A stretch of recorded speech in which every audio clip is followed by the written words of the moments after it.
A 9-year-old girl, daughter of the new maid, arrives at a luxurious mansion where the constant hum of medical machines echoes through the halls. In the master bedroom, she finds a boy her own age surrounded by equipment that seems to keep him alive. But as she looks closer, something feels terribly wrong. A dark secret hides behind those machines. She turns off all the machines that kept him alive. And just as the father arrives and panics, what happens next is simply unbelievable. The silence in the Harrington mansion was not a silence of peace, but a heavy silence, filled with the constant hum and rhythmic beeps of machines. To little Lena, just 9 years old, it felt as though the house itself was breathing through life support, a sleeping, ailing giant. Holding hands with her mother, Helen, she crossed the entrance hall, feeling the cold of the polished marble rise through the thin soles of her worn shoes. The place was immense, with a ceiling so high that her voice, if she dared use it, would surely get lost before reaching the top. Portraits in gilded frames watched their passage with the severe eyes of ancestors who had never known the worry about where their next rent payment was coming from. This house wasn't a home. It was a monument erected to a colossal fortune, an empire of business and investments that, nonetheless, couldn't buy the simplest thing, the sound of a child's laughter. Her mother squeezed her hand tighter, a silent warning to be on her absolute best behavior. This job was their chance, the money that would pay the rent and meals for many months.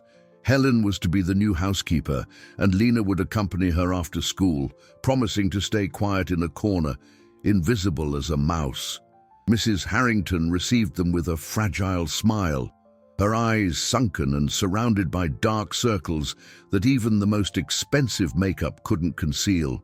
She explained the rules in a soft, weary voice: impeccable cleanliness, absolute discretion, and above all, never, under any circumstances, to disturb her son Leo's room. His room was a sanctuary, a private hospital set up with the most modern and costly equipment. The boy, only 12, had been connected to a tangle of wires and tubes since a terrible illness had left him clinging to the edge. Now, according to his mother, every beep from those machines was proof that his heart was still beating. While her mother received instructions, Lena waited in the corridor.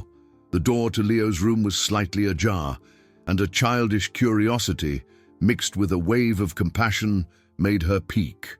What she saw broke her heart. Leo lay in bed, pale, his eyes closed. An oxygen mask covered part of his face, and monitors displayed green lines and numbers dancing in a choreography incomprehensible to her. He looked so fragile, a small porcelain statue about to shatter. Lena felt an immense urge to step inside and hold his hand, to say everything would be all right, even knowing that words couldn't mend sick bodies. She stepped away from the door when she heard footsteps, but something made her look back one last time, and it was at that instant that her world turned upside down. Leo, the boy who should have been nearly unconscious, opened his eyes.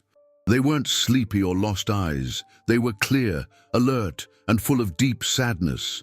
He glanced at the door, ensuring no one was watching. Then, with a slow, careful movement, his hand rose and slid toward one of the thinnest tubes connected to his arm. With a precision that belied his supposed weakness, he disconnected it. For a second, Lena held her breath, waiting for an alarm to blare, for the lines on the monitors to go wild. But nothing happened. Leo simply closed his eyes and took a deep breath, a sigh that seemed not of pain, but of relief, like someone finally taking off a tight shoe.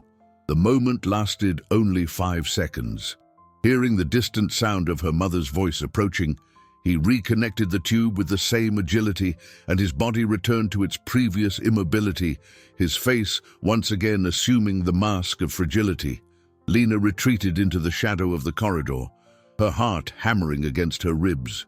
What had she just seen? Had it been an illusion? No one could do that. That boy depended on those machines to live. At least, that's what everyone said. The days that followed were torture for Lena. The image of Leo's quick gesture, disconnecting and reconnecting the tube, replayed in her mind like an insistent song. At school, she looked at the blackboard, but saw the boy's pale face and his startlingly alert eyes. At home, her mother, Helen, noticed her distraction. "What is it, sweetie? You're so quiet," she'd ask, stroking her hair while preparing their modest dinner. Lena just shook her head. How could she explain what she saw? Should she say that the sick boy in the mansion, whose family possessed infinite wealth, was lying?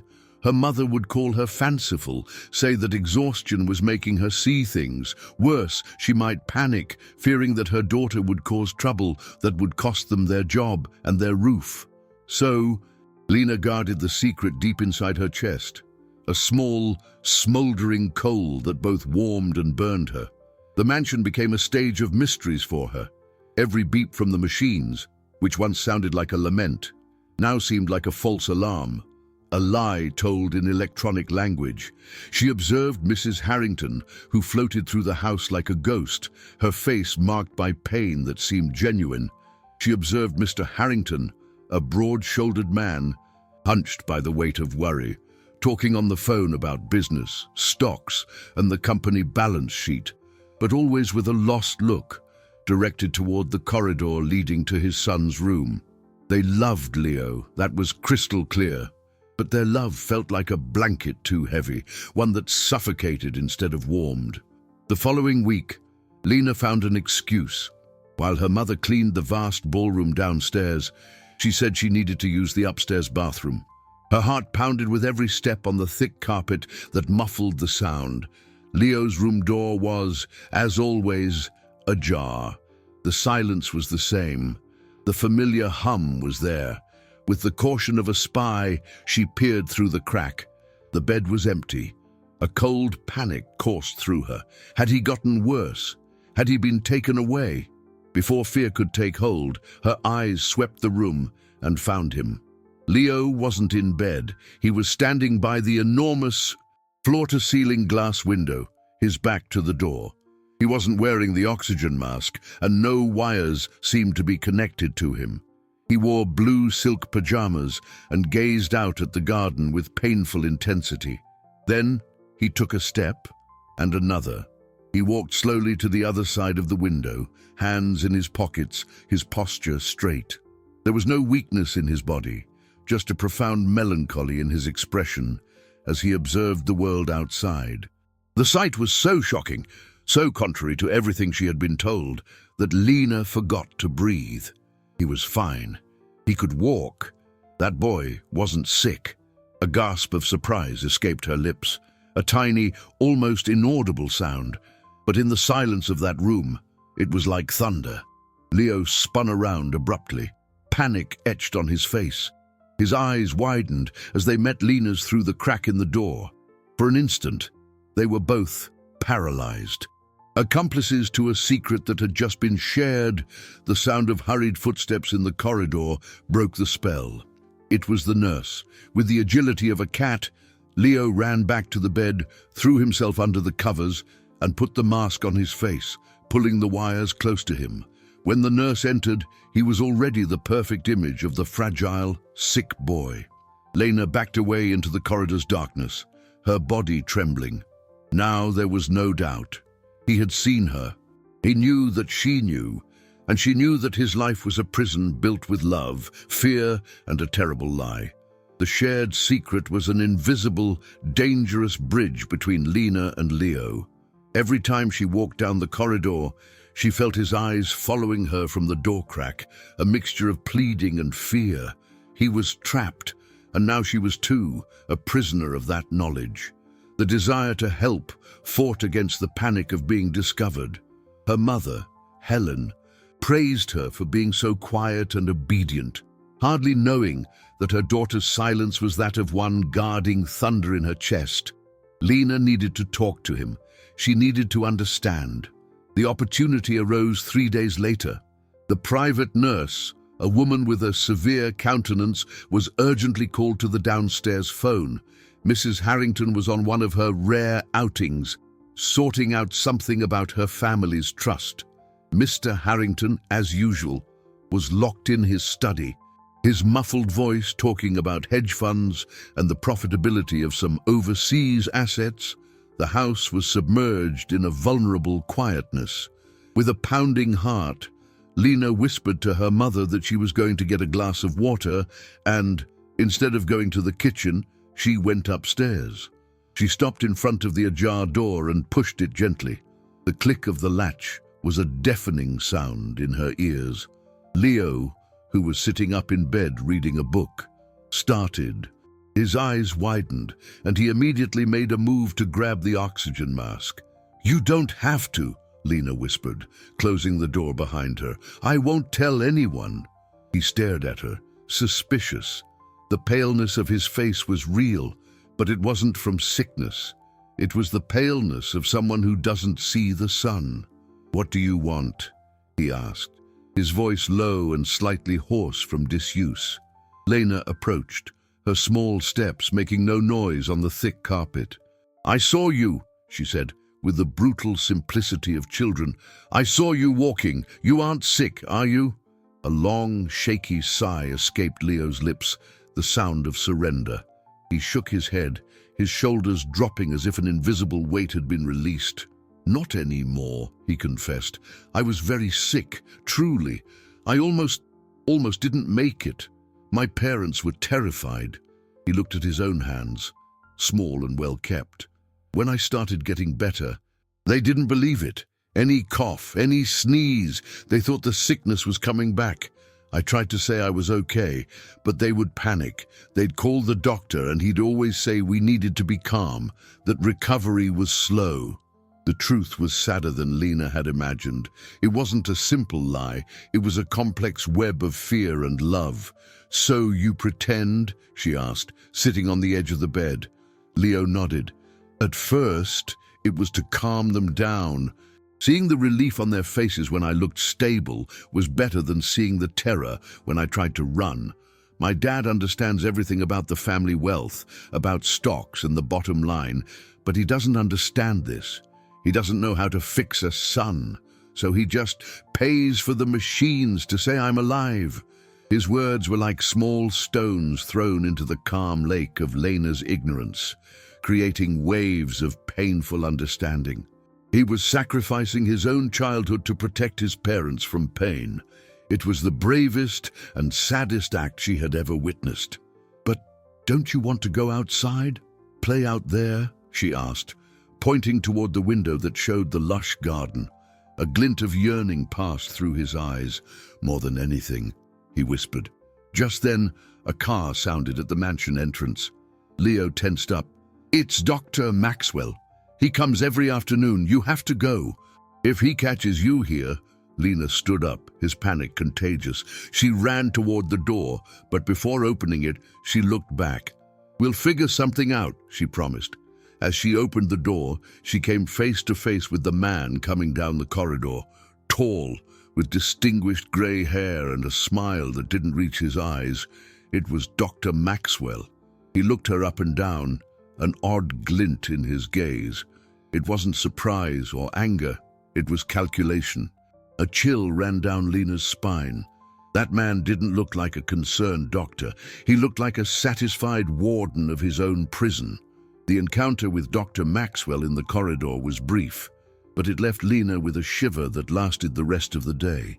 He merely raised an eyebrow, gave her a forced smile, and entered Leo's room without a word. But that look was enough. There was something wrong with that man, something Lena's sharp intuition immediately sensed. Like a small animal feeling the approach of a storm, she hid in the bathroom until she was sure he was inside the room, and then descended the stairs silently, her heart still racing. In the following days, Lena became an investigative shadow. She watched the doctor with double attention. He arrived punctually at 3 in the afternoon, carrying a leather briefcase that looked more like a business accessory than a healing instrument. He spent about an hour in the room with Leo and then conversed at length with the parents, using complicated terms and displaying graphs on the monitors. The Harringtons listened with devoted attention, absorbing every word as if it were gospel. They paid a fortune for that exclusive care, an amount that Helen, Lena's mother, would take decades to earn. This treatment wasn't just a medical service, it was a heavy investment in the parents' peace of mind.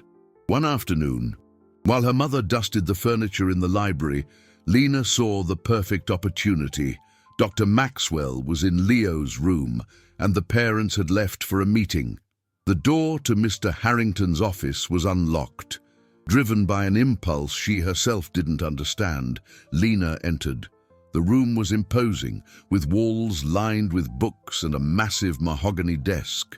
On the desk, amidst papers about the stock market and cryptocurrency quotes, lay a blue folder with the name Leo Harrington Treatment embossed in gold letters. With trembling hands, she opened it. Inside were reports, invoices, and notes. Lena didn't understand most of the medical terms, but she could read numbers. And the numbers were frightening. Dr. Maxwell's monthly invoice was exorbitant. There were charges for 24-hour monitoring, IV medication adjustments, and continuous life support therapy. But what caught her attention most was a handwritten note on one of the invoices, dated 3 months prior. The handwriting was hurried, almost a scribble. Patient stabilized, vitals normal without support, recommend gradual discharge. And right below, in a different pen, a firmer note. Parents refuse, maintain protocol, increase exclusive accompaniment fee.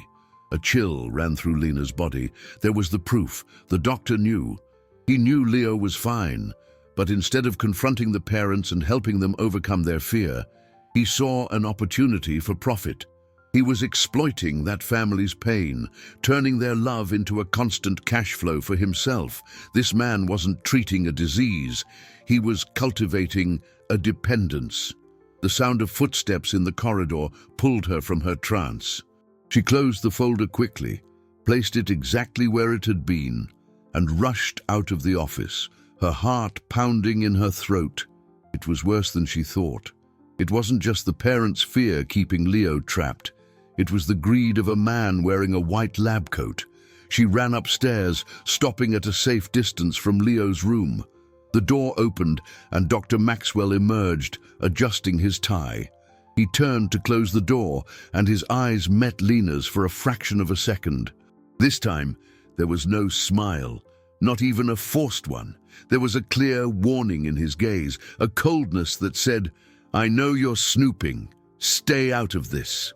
The silent threat hung between them, and Lena realized she was no longer just trying to help a friend. She was entering a war against a powerful man who would stop at nothing to protect his source of income. And she was just a 9-year-old girl, the housekeeper's daughter. The discovery in Mr. Harrington's office ignited a flame of urgency in Lena. She could no longer be just a silent observer. Leo needed help, and his parents needed to know the truth, even if it was painful. The challenge seemed like an insurmountable mountain. How could a child convince 2 adults, terrified and influenced by a manipulative doctor, that they were living a lie? She waited for the right moment, a moment of calm when Mrs. Harrington might be alone and perhaps more receptive. The opportunity came late one Thursday afternoon. The house was quiet. Mr. Harrington was on one of his long calls about global markets, discussing overseas assets, and Dr. Maxwell had already departed. Lena found Mrs. Harrington in the sunroom, watering orchids with a delicacy that contrasted with the anguish on her face. Lena approached cautiously, her hands sweating. "Mrs. Harrington," she called, her voice a thread. The woman turned, surprised. A faint smile touched her lips. "Hello, dear. Do you need something?" I wanted to talk about Leo," Lena stammered, feeling the weight of every word. Mrs. Harrington's expression instantly changed. The smile vanished, replaced by a mask of worry. "What is it? Did he feel unwell? Did the nurse say something?" "No, it's not that," Lena quickly said. "It's just, I think he's better. Much better than everyone thinks." Mrs. Harrington stared at her, her brow furrowed in confusion. What do you mean, darling? His recovery is a slow and delicate process. Dr. Maxwell explains this to us every day. But I saw him, Lena insisted, her voice gaining a little strength. I saw him walking, by himself, near the window, and he wasn't wearing the oxygen mask. He was breathing fine. The reaction was not what Lena expected. Instead of curiosity or hope, Mrs. Harrington's face hardened into a wall of denial and irritation. She put the watering can down with a dull thud. Lena, you are a child. You don't understand these things. Leo has moments of apparent improvement. The doctor warned us about this. It's a false sense of security. Disconnecting the equipment, even for a second, it could be fatal. What you saw was probably a feverish delusion or something. It wasn't a delusion, Lena protested, feeling frustration build. He was fine. He told me that. She stopped, realizing her mistake. She couldn't betray Leo's trust. Mrs. Harrington crossed her arms, her gaze hardening. He told you? Have you been going into his room? I was very clear about the rules, Lena. That environment is sterilized. I just wanted to help, Lena whispered, her eyes filling with tears. Help? You want to help by being an irresponsible, fanciful child? Mrs. Harrington's voice rose, anguish turning into anger. You have no idea what we've been through, the terror of nearly losing him. Do you think this is a game, that those machines are there on a whim? They are what keep my son alive. They represent the security of our most precious asset, a capital that no money can buy. Helen, Lena's mother, heard the raised voice and rushed in from the kitchen, her face pale with worry. Ma'am, what happened? Did Lena do something wrong? Mrs. Harrington glared at Lena. Your daughter has a very fertile imagination, Helen, and a dangerous disobedience. She's inventing stories about my son and disrespecting the rules of my house. I want her to stay away from the upstairs corridor, away from Leo's room. Are we understood? Helen grabbed Lena's arm, shocked and embarrassed. Yes, ma'am, I apologize. This won't happen again. She pulled Lena away, giving her no chance to say anything more. As she was dragged toward the kitchen, Lena looked back and saw Mrs. Harrington trembling, her hands covering her face. She wasn't angry, she was terrified. The truth was a sun too bright for someone used to living in the darkness of fear, and Lena had just tried to open the curtains abruptly. Mrs. Harrington's reprimand was a cold shower. Helen gave Lena a severe scolding, mixing fear of losing the job with the genuine worry of a mother. You cannot interfere in their business, Lena. They are the employers. They know what's best for their son. We are here to clean, not to give opinions. Lena tried to argue, to say it wasn't imagination, but her mother was unyielding. Enough! I don't want to hear another word about it. Stay away from that room, or both of us will end up on the street. The prohibition against approaching Leo's room was like the construction of a wall between them. Lena felt helpless, watching the drama unfold from afar. The house seemed even more oppressive, and Dr. Maxwell's presence was now that of a comic book villain. He would see her in the downstairs corridors and flash a victorious smirk, a subtle gesture confirming he knew about her confrontation with Mrs. Harrington and delighted in the girl's defeat. The situation distanced her not only from Leo, but also from her own mother, who watched her constantly, afraid of another prank. Lena felt alone, carrying a weight that no one else seemed to see, but she wasn't completely alone. There was one person in the house who also seemed to have her doubts. Claire, the younger nurse, who covered the night shifts. Unlike the day nurse, who was rigid and followed protocols strictly, Claire had a compassionate gaze. Lena observed her from afar, noticing how she sometimes stood at Leo's door, her brow furrowed as if something bothered her. She adjusted the equipment with professional efficiency, but her eyes didn't hold the same constant alarm as the parents or the calculated satisfaction of Dr. Maxwell. One night, Lena couldn't sleep. She went down to the kitchen for a glass of milk, as she and her mother sometimes slept in a small room in the back of the mansion when Helen had to double her shift. She found Claire sitting at the kitchen table, stirring a cup of tea, her gaze lost on the dark window. "Can't sleep either?" Claire asked, in a soft voice. Lena just nodded, pouring her milk. "It's hard to sleep in this house," the nurse continued, more to herself than to the girl. "So much silence, but so much noise at the same time." "The noise of the machines," Lena completed, sitting across from her. Claire looked at her with a new intensity. "You hear it too, don't you? Do you think they're telling the truth?" Lena's heart leaped. This was the opening she needed. "I think they're lying," Lena said, her voice firm.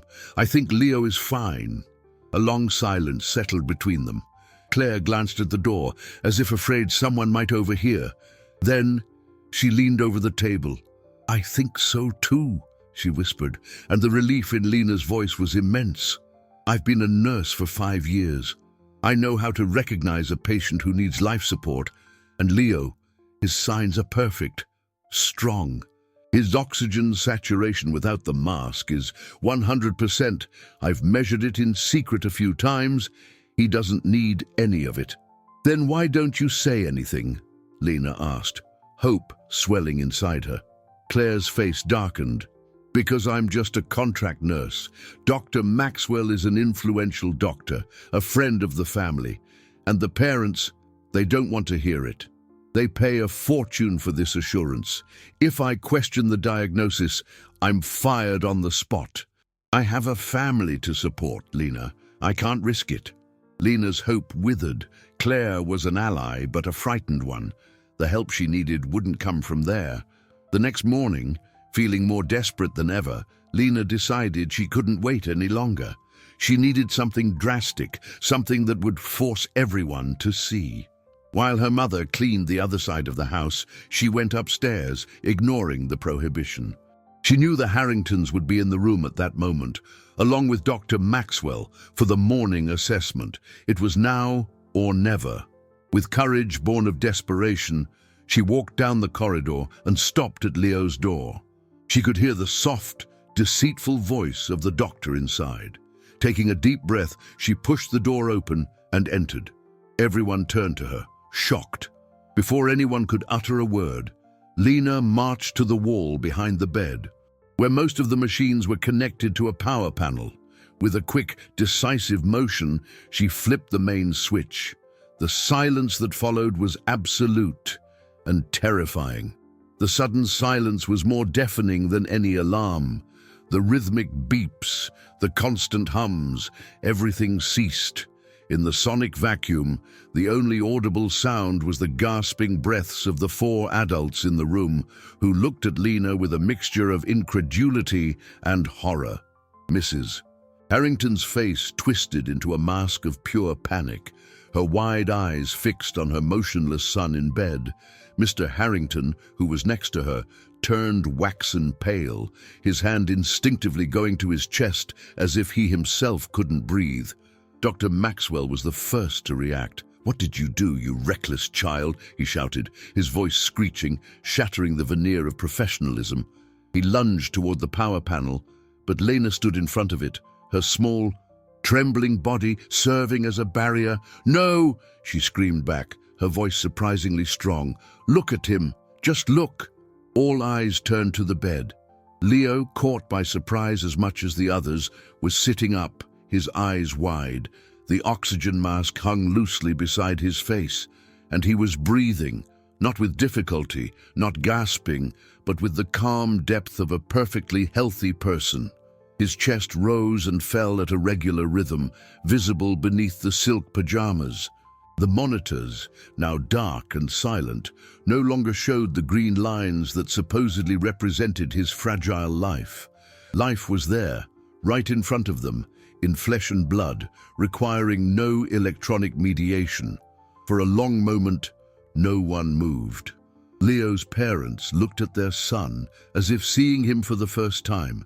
The image was so powerful, so undeniable, that their brains seemed to struggle to process the reality unfolding before their eyes, a reality that contradicted months of fear and medical reports. Mrs. Harrington brought a hand to her mouth, a sob escaping. Mr. Harrington took a hesitant step toward the bed, his eyes fixed on his son's flushed face. "Leo, you're breathing," he whispered, his voice choked with emotion and confusion. Leo looked at his parents, and for the first time in a long time, a small, genuine smile touched his lips. He nodded slowly. The scene was interrupted by Dr. Maxwell's fury. "This proves nothing," he roared, pushing Lena aside with unnecessary force. "This is an adrenaline spike, a shock. She put his life at risk. This is attempted homicide." He reconnected the panel, and the machines whirred back to life with a collective hum, filling the room again with their electronic lie. He grabbed the oxygen mask and tried to put it back on Leo's face, but, to everyone's surprise, the boy turned his face away, refusing it. "No, Dad, I don't need it," Leo said, his voice clear and firm, looking directly at Mr. Harrington. "I don't need any of this. It hasn't been necessary for a long time." At that exact moment, the nurse Claire, drawn by the shouts, appeared at the door. She saw the scene, the furious doctor, the paralyzed parents, Leo resisting, and Lena huddled near the wall, and understood everything. Her eyes met Lena's. The girl saw in them the end of fear and the beginning of courage. Claire stepped into the room. "He's telling the truth," she stated, her voice resonating with an authority no one expected from her. "I checked his vitals myself without the equipment. He's fully recovered. His oxygen saturation is perfect." Dr. Maxwell turned to her, his face red with rage. "You're fired. Be quiet, or I'll ruin your career." Mrs. Harrington, finally emerging from the shock, staggered to the bed and touched her son's face, tears streaming freely. "Is it true, my son? Are you really well?" Leo held his mother's hand. "Yes, Mom, I am. I didn't want to scare you." The Harringtons' world collapsed and rebuilt itself in that instant. The truth, so brutally exposed by a 9-year-old girl, was both the most terrifying and the most liberating thing they had ever faced. The sound of the machines, which had been a comfort, now sounded like a ticking bomb, counting the time their son had lost. The revelation in Leo's room was not the end of the conflict, but the start of an even more complex battle. Dr. Maxwell, cornered and exposed, was not defeated. His reputation and, more importantly, his lucrative source of income were at stake. While the Harrington family tried to process the whirlwind of emotions, the indescribable relief of having their son back, mixed with the overwhelming guilt of having kept him prisoner, the doctor went on the counterattack. With chilling skill, he began to distort the narrative. "This is an outrage," he bellowed, pointing an accusing finger at Lena. "This girl, with her dangerous fantasies, disconnected life support equipment. Regardless of Leo's current condition, this is, by definition, attempted homicide. She acted recklessly and criminally." Mr. Harrington, though shaken, was still a businessman, accustomed to evaluating risks. The doctor's accusation, however absurd it seemed, carried legal weight. The fear, previously focused on his son's health, now transformed into fear of the consequences of Lena's desperate act. "Doctor, calm down," he said, trying to regain control of the situation. "We need to understand what is happening." "What is happening," the doctor retorted, "is that your son is alive purely by luck. This girl needs to be restrained. She is a danger." Mrs. Harrington, still hugging Leo, looked at Lena with eyes full of confusion. The girl who had freed her was the same one being accused of a terrible act. Gratitude fought against the panic instilled by months of manipulation.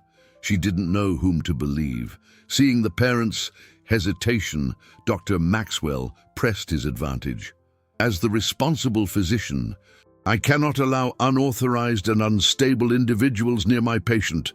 From now on, I forbid any contact between this girl and Leo. It is a security measure." Mr. Harrington, feeling cornered and wanting to avoid a scandal, agreed. "Helen!" he called, his voice firm. "Take your daughter away from here, and she is not to come upstairs again." Helen, watching everything from the door with her heart in her throat, nodded, pale. She pulled Lena by the arm, who did not resist, feeling the ground disappear beneath her feet. She had exposed the truth, but instead of being seen as a hero, she was being treated as a criminal. That was the first major obstacle, the prohibition. The wall separating her from Leo was now official, reinforced by parental authority and the doctor's manipulation. In the following days, the mansion became a silent battlefield. Lena was kept under constant watch by her mother. She could only see Leo from afar when he was taken in a wheelchair to get some sun in the garden. A pathetic concession by Dr. Maxwell to begin the transition. The boy looked sadder than ever. Free from the machines, but still a prisoner of his parents' fear and the doctor's influence. He looked toward the window of the room where Lena usually stayed, an expression of longing and desperation on his face. The nurse Claire, true to her word, confronted Dr. Maxwell and was summarily fired. Before leaving, she sought out Lena. "Don't give up," she said, holding the girl's hands. "You started something important. The truth has long legs. It always reaches its destination." But Claire's departure left Lena even more isolated. Her only adult ally was gone. Dr. Maxwell, in turn, consolidated his power. He convinced the Harringtons that Leo, although physically recovered, was extremely vulnerable psychologically due to the trauma of having the equipment abruptly shut off. He insisted the boy needed his continuous accompaniment to avoid a psychosomatic relapse or syndrome of support dependency. It was a new lie, more subtle and harder to refute, that kept the family under his control and his capital flowing. Lena felt frustration corroding her. Seeing Leo's freedom so close, only to be snatched away by new chains, was torture. The truth had been revealed, but no one seemed to have the courage to embrace it. The prohibition on seeing Leo was the easiest part to bear. What really hurt Lena was the way Dr. Maxwell was weaving a new web around the Harrington family. He had turned a moment of liberation into a crisis, using psychology as his new weapon. He spoke of post-traumatic stress and dependency syndrome, terms that sounded important and terrifying to the parents who, immersed in guilt, clung to any explanation that absolved them. Leo, meanwhile, began to waste away in a different manner. The physical freedom granted to him was a sham. He could walk around the garden, but always under the watchful eye of a new nurse, a severe woman handpicked by Dr. Maxwell. He could eat at the table with his parents, but conversations were tense, full of anxious questions about how he felt. Physical confinement had been replaced by emotional confinement. The spark of hope Lena had seen in his eyes was fading, replaced by a worrying apathy. He stopped smiling. He spent hours in his room, no longer pretending to be sick, but genuinely sad. The golden cage had merely swapped its metal bars for invisible bars of anxiety and overprotection. Lena, observing from afar, realized she was witnessing the birth of a real problem. The boy who pretended to be sick was, in fact, starting to become psychologically ill. This urgency compelled her to act again, but differently. She could no longer use force. She needed strategy. Dr. Maxwell had planted the seed of distrust, branding her a child with dangerous tendencies. He whispered in the Harringtons' ears that Lena's fixation on Leo was unhealthy, that her attitude was that of someone seeking attention in an unbalanced way. The parents' fear was fertile ground for these poisonous insinuations. One afternoon, Mr. Harrington called Helen and Lena into his office. His expression was grim. "Helen," he began, his voice tired, "we appreciate your work, but the situation has become complicated. We believe that for the well-being of everyone, especially Leo and your daughter, it is best that you no longer work here." The dismissal was a devastating blow. It wasn't just the loss of the job, the money that guaranteed their survival. It was the expulsion, the exile. They were effectively banned from Leo's life. As they packed their few belongings in the small back room, Lena felt a wave of despair.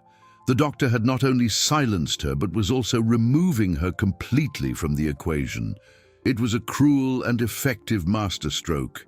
Helen wept silently, her face marked by humiliation and fear of the future. "I warned you, Lena. I warned you not to interfere."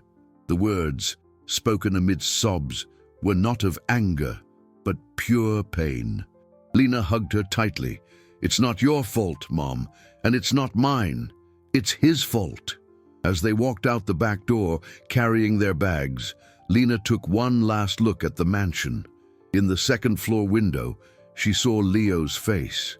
He was watching their departure, his hands pressed against the glass, like a prisoner saying goodbye to his only hope.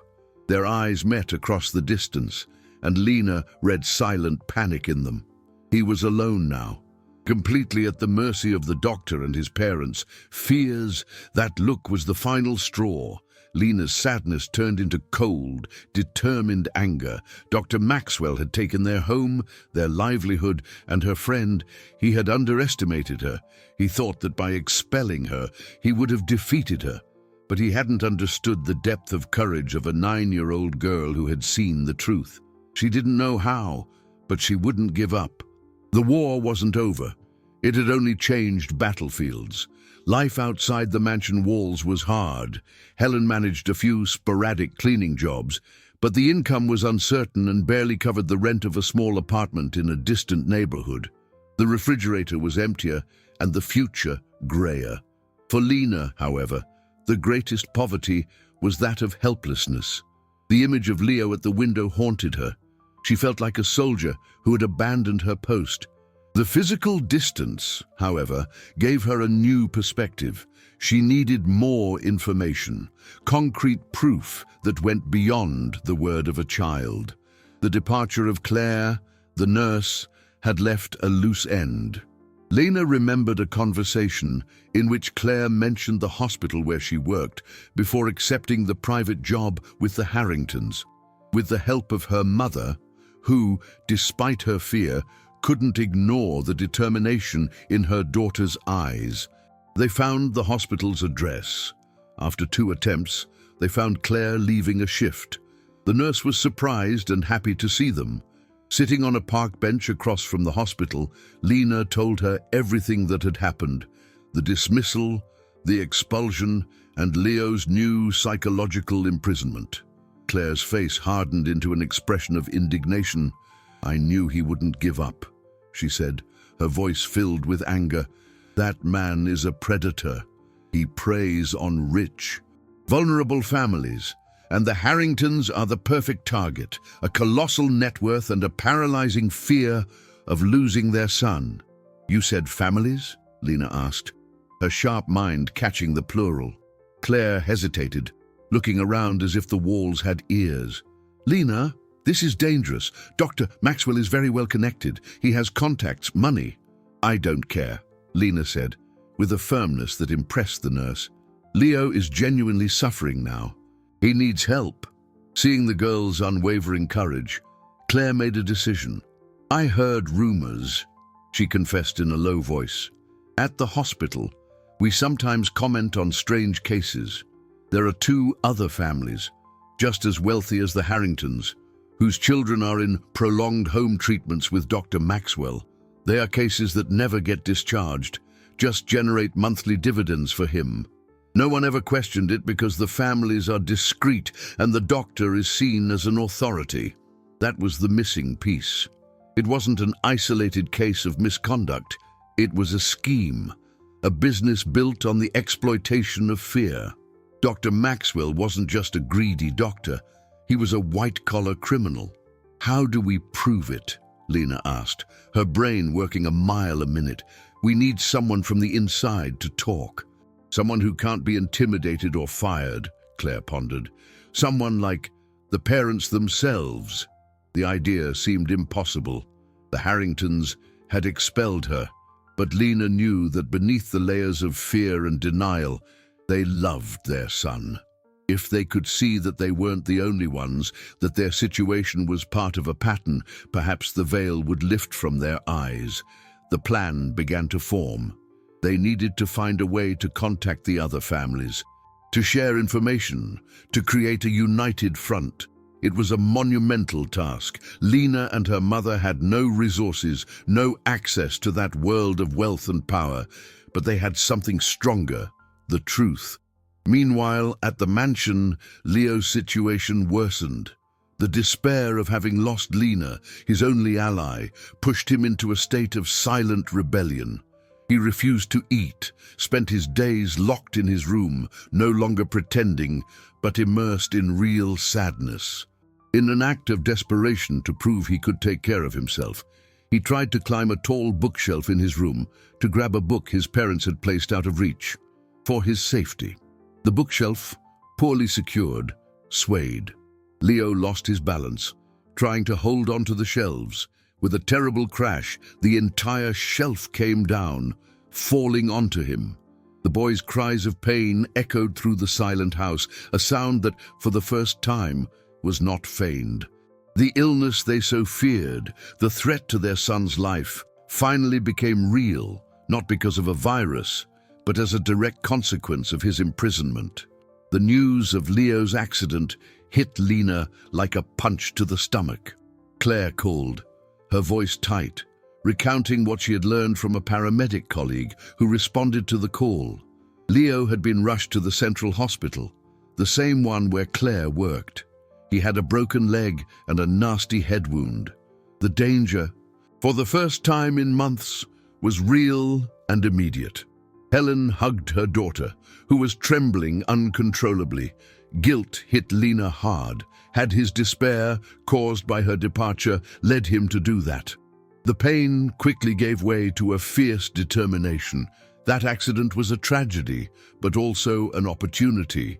Away from the mansion, away from Dr. Maxwell's controlling influence, Leo would be under the care of independent doctors. The truth would have a chance to come out. "Mom, we need to go to the hospital," Lena said, wiping away her tears. "Now." Meanwhile, in the emergency room waiting area, Mr. and Mrs. Harrington lived the nightmare they had tried so hard to avoid. The silence was filled only by the distant beeps of hospital equipment and Mrs. Harrington's suppressed sobs. Dr. Maxwell was with them, trying to maintain control of the situation. "It was a terrible accident, a fatality," he said, his voice oily. "I warned you he was psychologically unstable. This defiance is a symptom of the trauma that girl caused." He was already constructing the narrative, shaping the tragedy to serve his purposes, blaming Lena to protect himself. But his words didn't have the same effect. The sight of their injured son, of the blood on the bedroom floor, had broken something inside the Harringtons. The fear that paralyzed them was turning into cold anger, a desperate need to understand how they had reached that point. A young, serious and competent-looking doctor approached them. "Mr. and Mrs. Harrington, I'm Dr. Sophia Reed, the pediatrician-in-chief on duty. Your son is stable. The fracture in his leg is nasty, but clean, and he will need surgery. The head wound was superficial, fortunately. He is drowsy from the sedatives, but he will be fine." Relief flooded the couple, but the doctor hadn't finished. "We ran a complete series of tests, as is standard procedure in trauma cases, and there's something I need to discuss with you. Can we step into my office?" Dr. Maxwell tried to intervene. "I am Leo's private physician, doctor. Any information should be passed to me first." Dr. Reed looked at him with an impassive expression. "I appreciate your concern, doctor, but the conversation is with the parents of my patient." In the doctor's office, the final bomb exploded. The blood tests, lung capacity, neurological reflexes, everything is perfect, she said, showing the reports on a monitor. "In fact, these are the test results of an exceptionally healthy 12-year-old boy. There is absolutely no indicator, residual or present, of the serious illness listed in the history Dr. Maxwell provided us. According to our data, your son has been completely cured for at least 6 months." The confirmation, coming from an impartial medical source, had the weight of a sentence. The lie was exposed, stripped of all its jargon and manipulation. but Dr. Reed continued. However, the preliminary psychological assessment indicates a severe case of anxiety and depression, consistent with situations of prolonged isolation and emotional stress. It was his despair, not a physical illness, that nearly cost him his life today. At that moment, Lena and Helen arrived at the emergency corridor. They saw the Harrington couple exit the doctor's office, their faces devastated by the truth. Mrs. Harrington, seeing Lena, rushed toward her. There was no anger in her eyes, only deep pain and infinite regret. She fell to her knees in front of the girl and hugged her, crying copiously, "Forgive me, darling, forgive me. You tried to tell us. You tried to save our son and we didn't listen." Mr. Harrington, meanwhile, walked toward Dr. Maxwell, who was waiting outside the office with an arrogant expression. The businessman, who had always been a man of controlled words and cold negotiations, did something no one expected. He grabbed the doctor by the collar, his face inches from his eye, the fury of a father who nearly lost everything transforming his features. "You," he snarled, his voice low and dangerous, "you are going to pay for every second you stole from my son." Doctor Maxwell's castle of lies had finally crumbled, burying him in his own rubble. The confrontation in the hospital corridor was the trigger for an avalanche. Mr. Harrington, driven by a fury he didn't know he possessed, did not let go of Dr. Maxwell. Hospital security approached, but Dr. Reed, who witnessed the scene, intervened. "Call the police," she said, with glacial calm. "We have reason to believe we are facing a serious case of medical fraud and negligence." The arrival of the police turned the family drama into an official matter. Dr. Maxwell, pale and stammering, tried to use his influence, citing names and threatening lawsuits. But his words sounded empty in the face of the medical reports and the testimony of the devastated parents. As the doctor was led away for questioning, a strange calm descended upon the Harrington family. The storm had passed, leaving behind the wreckage of their former life. They now faced the painful task of rebuilding. The first person Mr. Harrington addressed after the police left was Lena. He knelt in front of her, a gesture of humility that contrasted with his imposing figure as a multimillionaire. "I have no words to ask for your forgiveness," he said, his voice choked. "Your courage, your intuition. You saw what we, with all our money and our specialists, refused to see. We failed our son, and we failed you." Helen, standing beside her daughter, placed a hand on the man's shoulder.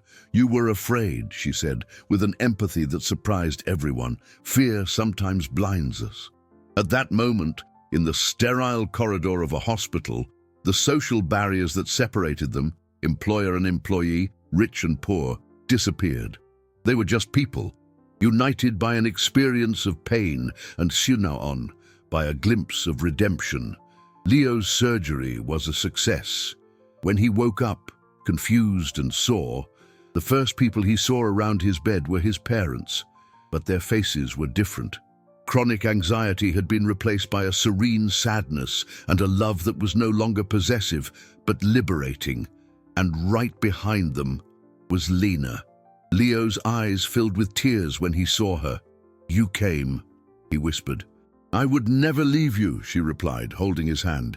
That touch was the promise of a new beginning. In the days that followed, while Leo recovered, a profound transformation occurred in his family.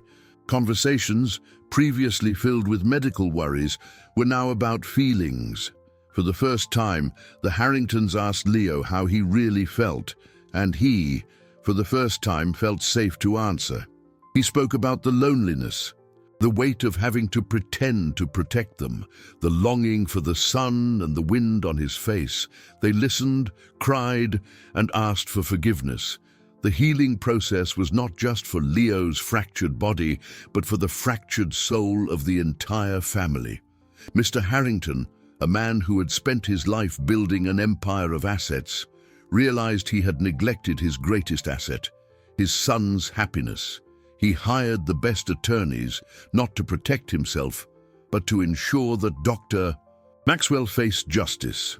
More than that, he used his influence to initiate a broader investigation, contacting the other families Claire had mentioned. A denouncement from a man of his stature could not be ignored. Lena and Helen were invited to stay at the mansion, not as employees, but as honored guests. The house, once a place of oppression, began to transform.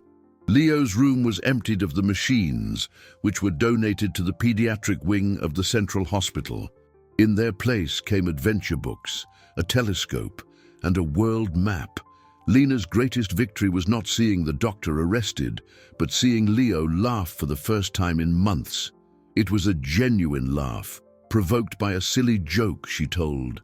The sound echoed through the corridors, filling the silence the machines had left, and it sounded like the most beautiful music in the world. It was the sound of freedom. The following weeks were a whirlwind of changes, both public and private. The story of the millionaire doctor who kept healthy children in fake treatments exploded in the media. Dr. Maxwell's case became a national scandal, revealing a sordid scheme that exploited the love and fear of the most affluent families. The investigation, driven by Mr. Harrington's testimony and resources, uncovered other victims who, encouraged, came forward. Justice began to take its course, slow but inexorable. The doctor's empire of lies crumbled, and he found himself trading his luxurious clinic for a cold cell, his assets frozen and his license permanently revoked. The exposure of the fraud was Lena's second great victory.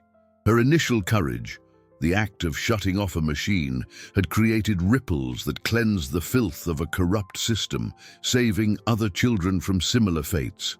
But for Lena, the true resolution was happening far from the courts and newspaper headlines. It was happening in the corridors and gardens of the Harrington mansion. Leo's recovery was quick. The cast on his leg was an annoyance, but also a symbol. It was a real, visible wound that could be treated and healed, very different from the invisible chains that held him for so long.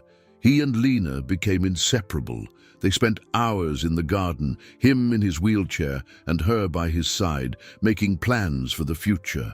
They planned to climb trees, run until they were breathless, and build the biggest tree house the world had ever seen. They were simple childhood dreams, but for Leo, they represented a universe of possibilities that had been denied to him. The Harrington family also found their path to healing. They started family therapy, learning to communicate their fears instead of projecting them onto their son. Mr. Harrington drastically reduced his working hours, discovering that the greatest profit from his time investment was seeing Leo smile. He exchanged calls about the stock market for long conversations with his son about stars and galaxies. Mrs. Harrington, in turn, found new strength. She became a vocal advocate for vulnerable patients, using her experience to warn other families. The love that once suffocated her now expanded into powerful altruism. The relationship between the two families also solidified. Mr. Harrington made sure to compensate Helen for everything they went through. He not only rehired her with a generous salary, but also created an investment fund to secure Lena's education, insisting it was the least he could do for the girl who had saved his family in a way no money could buy. Helen, with her innate dignity, accepted the help, not as charity, but as recognition of her daughter's worth. Lena's first great victory, seeing Leo free from the machines, was finally complete. The sight of him, even with the cast on his leg, moving freely through the house, was the reward she had always wanted. The cost of nearly losing him in the accident only made every moment of freedom more precious. One day, sitting by the pool, Leo looked at Lena seriously. "You know," he said, "for a long time, I thought being strong was enduring everything in silence. But you taught me that true strength is having the courage to ask for help and to fight for the truth, even when everyone says you're wrong." Lena smiled.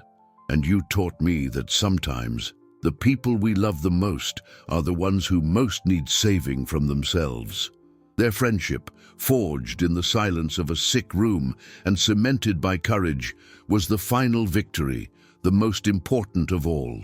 It was a pure human connection, transcending the barriers of wealth and class, proving that the greatest treasure was not kept in safes or invested in stocks, but in the unbreakable bond between two souls who recognized each other in adversity. 5 weeks had passed since that first day, when Lena, hand in hand with her mother, entered the silent mansion and felt the weight of sadness in the air. Now, the air was different. It was filled with the sound of laughter echoing through the garden. Leo, finally free of the cast, ran across the lawn, a little awkward, but with contagious joy. He chased a soccer ball that Lena kicked away, his cries of happiness replacing the ghostly beeps of the machines. The second-floor room, once a sanctuary of sickness, was now the haven of two friends. The walls, previously white and sterile, were covered with colorful drawings and a large star map. The oppressive silence had given way to lively conversations and the sound of video games. The transformation was complete. Lena's victory was measured not in headlines or material gratitude, but in the normalcy regained, in the childhood returned to her friend. The girl who had the courage to turn off the machines discovered a profound truth. Sometimes, the most loving act is not offering false security, but having the strength to show the way to true freedom, no matter how terrifying it may seem. Leo, the boy who was trapped in a cage of love and fear, discovered that real healing did not come from expensive equipment or excessive care, but from the courage to live, to take risks, to get hurt, and to get back up again. The Harringtons, the parents who almost lost their son due to overzealousness, learned the hardest lesson of all. Protecting does not mean imprisoning. They learned to trust, to loosen the reins, and to allow their son to live his own life with all its joys and setbacks. The money, the fortune they once used to build walls of protection, was now used to build bridges. They funded a new wing in the pediatric hospital and established a foundation to help families obtain second medical opinions, ensuring no one else suffered what they had suffered. The mansion, once a monument to wealth, became a true home, a place of warmth and connection. Helen was no longer just the housekeeper. She was part of that dysfunctional and now healed family, a figure of wisdom and stability. And Lena, the improbable little hero, remained just Lena, a 9-year-old girl with extraordinary intuition and a heart bigger than the world. One sunny afternoon, watching the sunset from the terrace, Leo turned to her. "Thank you," he said, the word loaded with meaning that went far beyond gratitude, "for teaching me how to breathe again." Lena smiled and rested her head on his shoulder. "That's what friends are for." The silent room where the machines hummed now echoed with the dreams of 2 children. The donated machines now served those who truly needed them, proving that the courage of a girl could transform not just individual lives, but entire systems. The corrupt doctor discovered that the biggest liability on his balance sheet was his own greed, and a family learned that the greatest asset they could have was not their net worth in dollars or gold, but the sound of their son's laughter running free in the garden. Their story was a reminder that, in the end, true wealth is not in what we accumulate, but in the courage we demonstrate and the lives we touch.